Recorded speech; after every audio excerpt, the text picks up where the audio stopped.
Hello, welcome to Spitfire Mods. This is a video on our Mach1 preheater table. This is the Mach 1. It is to be used for preheating boards for reflow or rework. The ideal purpose is to take the board up to about 180, 190 degrees. This machine is capable of taking them to anywhere within that range or even above that range, up to 200, 220 if you should need that in the future with the unleaded solder. So the main purpose of this unit, it's combined typically with our other full setup machines. So usually you get this with a top heater. The top heater may be manual, it may be automatic. So we just want to go over this preheater and the use of the preheater on this video. And what we're going to do is we're going to talk about the different benefits of the preheater. This preheater is a forced air convection preheater. Now, Spitfire Mods has been doing profiling on all the different types of units. The ACHI, we've profiled pretty much every different type of unit they make, from the IR to the tungsten tube convection, like the Heikos and the Pace machines, which are mostly just hot air with the radiant coils, and then we've also done a lot of work with IR top and bottoms, which we really try to avoid.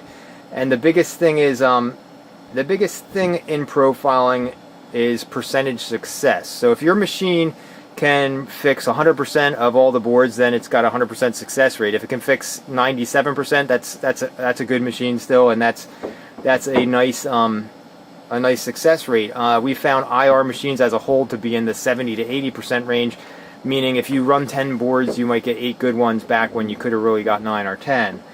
Now, all our machines are designed around 100% goal efficiency.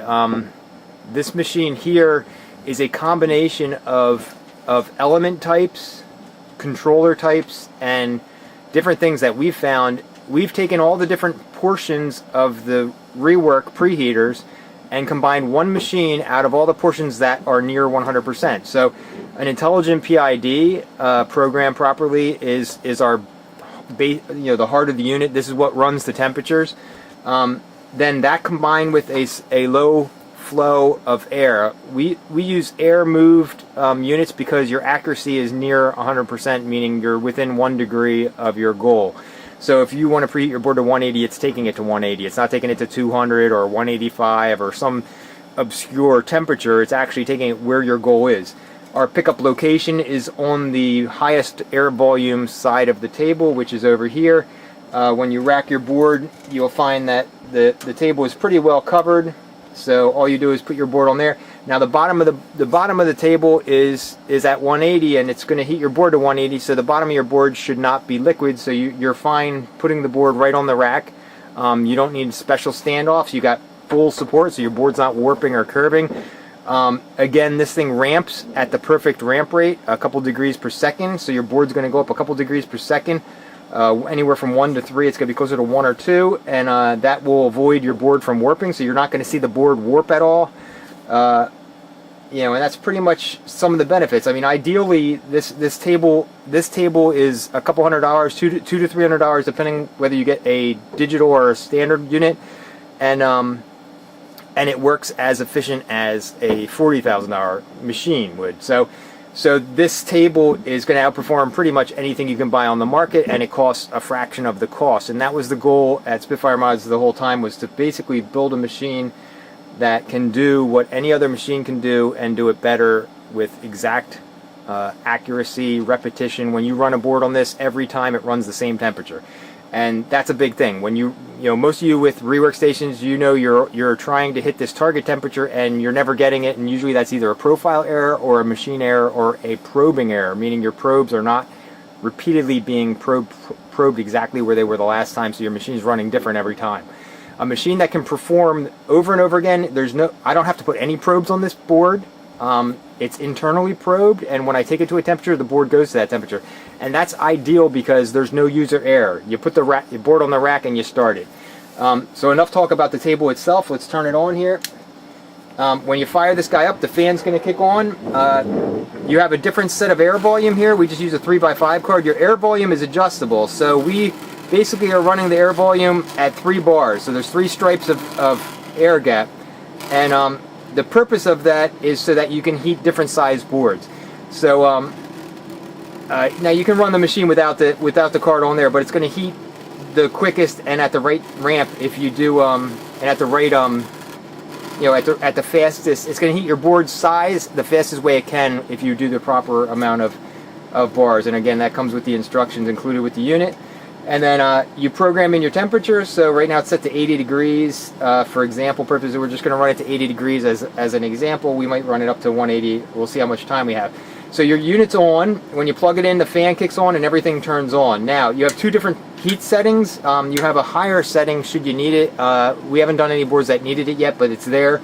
Should you need more, should you have a more dense board. This is a pretty dense board as it is, but you set it to the lower setting.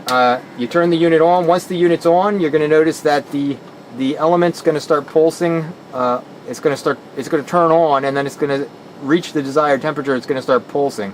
So we'll let that get up to 80 degrees, and then as you can see, it's already your table's already at 80 degrees. So now it's pulsing the heat plate. So now what you're going to do is your table's basically putting a steady 80 degrees Celsius on the board, and what that's going to do is that's going to bring our board to 80 degrees, and it takes about 5 minutes. So depending on the board size, an Xbox or PS3 is about 5 minutes. Now most of you know that the quickest you can preheat a board, if you internally probe an Xbox or PS3 board, I haven't found any machine in ever that I've done work with that can heat a board in less than 7 minutes. So you got a T8280, it's about 10 minutes, and you got like a Scotto HR360, they're about 7 minutes. And mainly that's because they're IR plates with no airflow.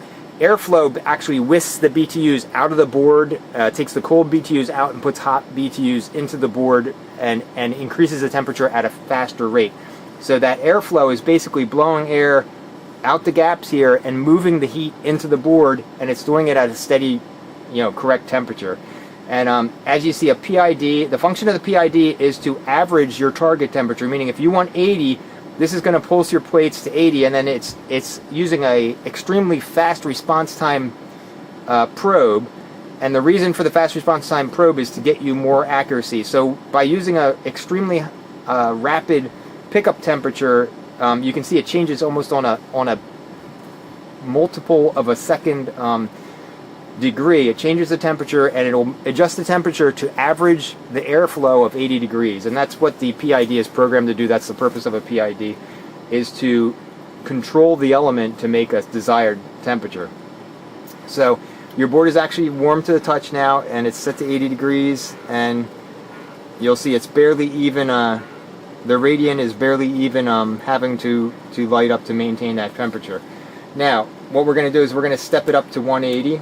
You simply move your cursor over to the 100s, you put in 1, and then you hit set, and then that's going to now run the machine up to that. Now in addition, you have a power. When you turn it on, you get a power LED, and then you also have what's called an alarm LED. The alarm LED basically lets you know that your coil is energized, and that's basically so that you know that you're drawing heat.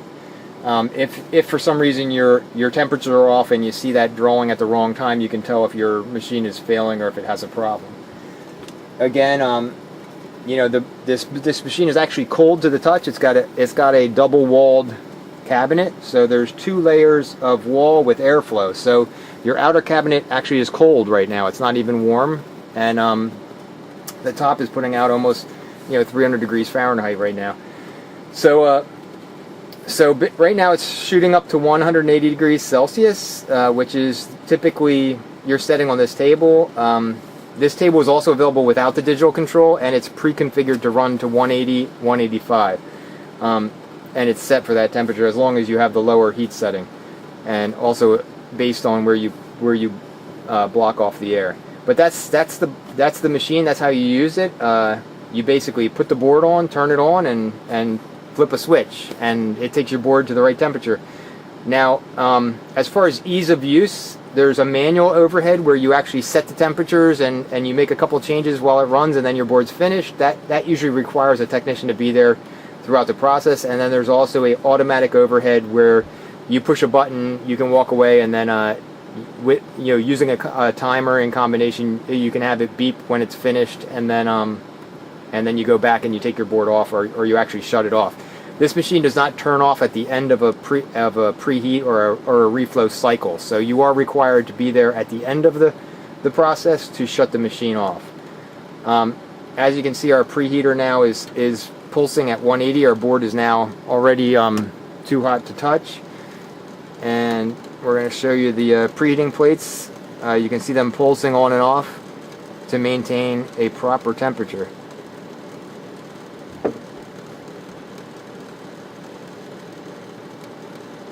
So you got a good amount of heat coming out of there. Again, this unit is fast, and the name of the game here with this unit is speed. You're going to notice that this unit can heat a board really quick. There's no flex in the board. It does it at the proper ramp rate. Your board will absorb the heat the way it should, and get up to a proper temperature, and that's really all that's to it. It's capable of doing a PS3 size board. Even though there's a little bit of board hanging over the edge, you actually have BTUs coming out underneath the board, so that even keeps the heatsink property of the outside board sticking out over side of some of the smaller units. You could move this over to be almost completely on top of the table as well. This is the largest PS3 board they make right now.